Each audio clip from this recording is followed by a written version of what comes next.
အားလုံးပဲမြင်လာပါကျွန်တော်ဒီနေ့ဒီ Hana Money နဲ့ကျွန်တော်ဒီ Hana Pay ပေါ့လေအဲ့ဒါဘယ်လိုကျွန်တော်ဒီ engine လောက်အောင်မလဲဖွင့်အောင်မလဲဆိုတော့ကျွန်တော်ဒီနေ့sharing လုပ်ပေးချင်ပါတယ်ဒီ Hana ကနေမှကျွန်တော်ဒီ point လေးတွေပေးနေတယ်သုံးတဲ့သူတွေကြာသုံးတဲ့သူတွေပေါ့ဗျာကျွန်တော်ဒီသုံးတာကြာလို့ရှိရင်တော်တော်များများရကြတယ်ပေါ့ဗျာအဲ့ဒါကြောင့်မလို့ကျွန်တော်ဒီနေ့ဒီ Hana Money နဲ့ဒီ Hana Pay ကျွန်တော်ဒီဘယ်လို engine လုပ်ပြီးတော့ဘယ်လိုဖွင့်အောင်မလဲဆိုတော့ကျွန်တော်ဒီနေ့sharing ကျွန်တော်သိတဲ့လောက်လေး sharing လုပ်ပေးချင်ပါတယ်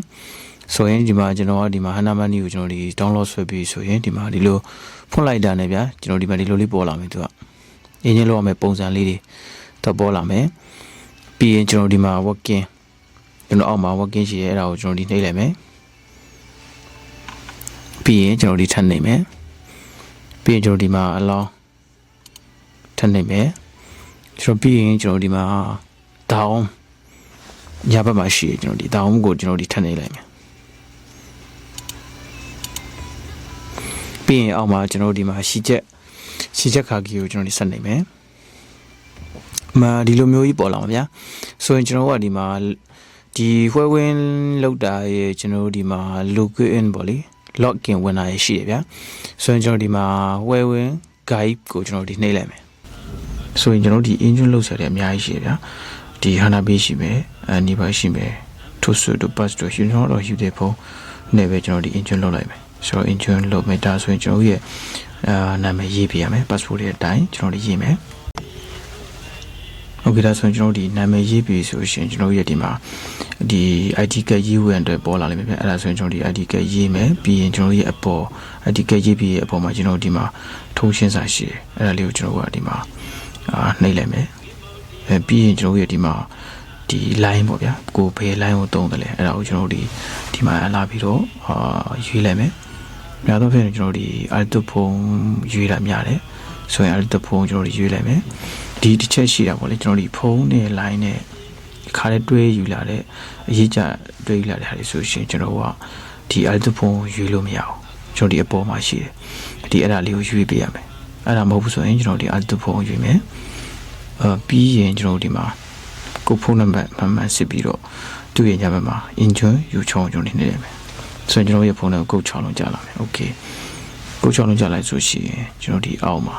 working ကျွန်တော်ဒီ working ကိုနှိပ်လိုက်မယ်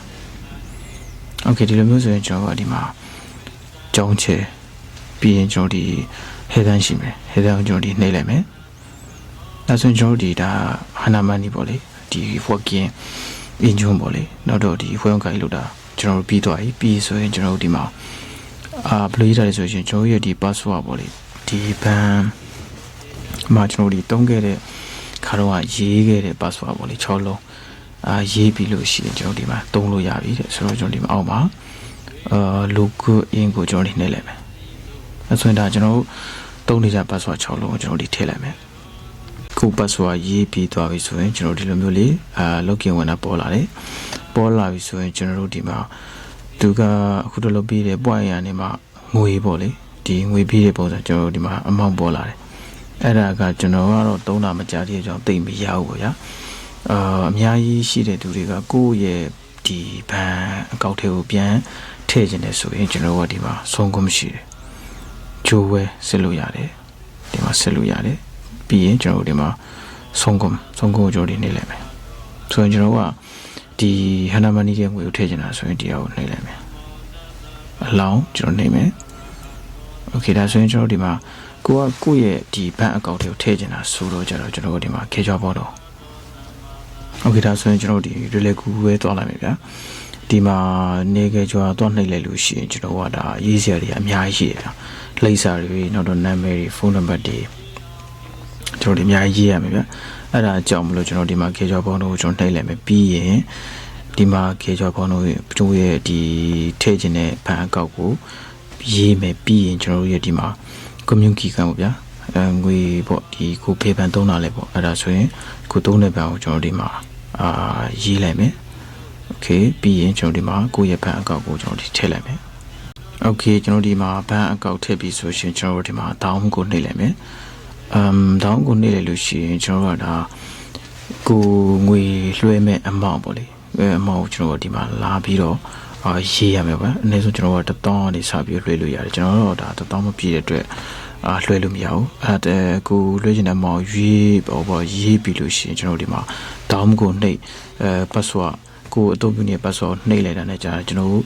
ဒီခုနရတဲ့ point ငွေကိုကျွန်တော်ရဲ့ဘဏ်ထဲကိုဒါရောက်သွားပါပြီ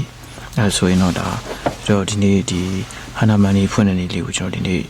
ကျွန်တော်တည်တလောက် share လုပ်ပြဖြစ်ပါတယ်ခင်ဗျာအားလုံးအဆင်ပြေကြပါစေ